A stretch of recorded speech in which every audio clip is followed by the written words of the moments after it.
Let me start with the Zionist ideology in 1948 and its relevance to what we see today.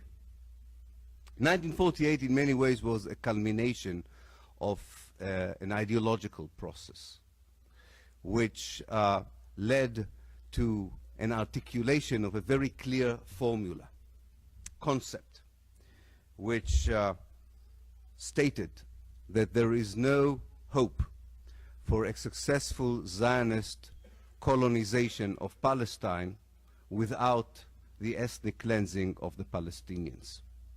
We know now from the historical evidence exactly who were the people who formulated these ideas, who were the ones who put forward in a very clear language, with a very clear thinking, the plan to expel by force as many Palestinians as possible from as much of Palestine as possible, to be able to commit a crime of this magnitude. It's not expelling one village, it's not destroying one town, it's not throwing out 100 people, 1,000 people from the houses. It is a decision to uproot a whole country.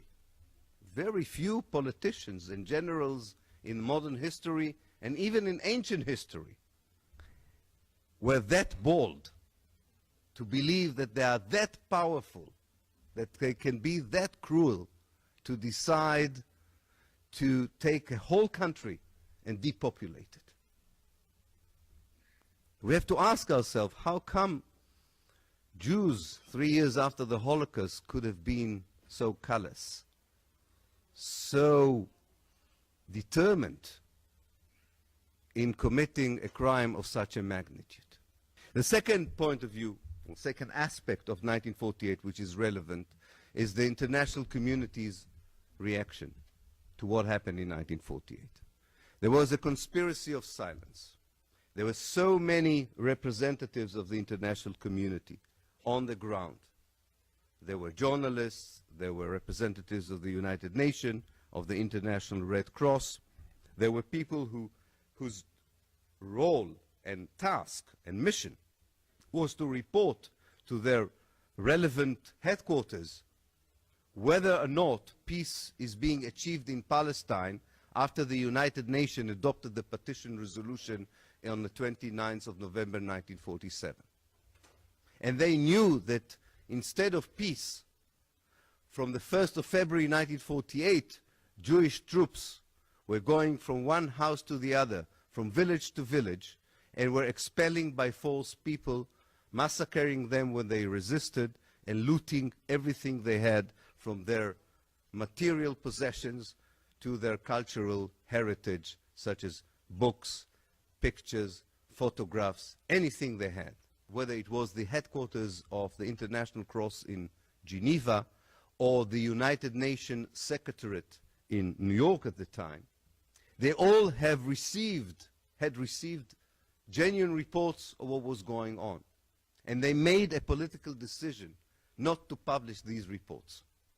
They made a very conscious decision not to portray the reality on the ground in Palestine, because it was because there was only one way of depicting it: a crime and an ethnic cleansing. And it doesn't matter whether they would have used the term ethnic cleansing or not. However they would have chosen to represent or summarize the information that they had received from the ground, there was only one simple story to tell. The Jewish forces, later on the Israeli forces, were systematically expelling the Palestinians from their homes, fields, and businesses. Nobody in the Western world wanted to report that story. It was suggested to them that so few years after the Holocaust, it's not a good idea to portray the Jews as murderers, expellers, looters, occupiers, and colonizers. This was a conscious decision by the political elites of the West to atone for what Europe did to the Jews in the Second World War. The price was very clear. the dispossession of Palestine. This was the price. It was a simple deal. Instead of facing the real victims, the real Jewish victims of the Nazi Holocaust, which was very difficult, it was much better to deal with the State of Israel instead. It's because the State of Israel wanted only one thing in return for the atonement of the political elites of the West and especially of Europe. It wanted the right to dispossess the Palestinians. And this right was granted.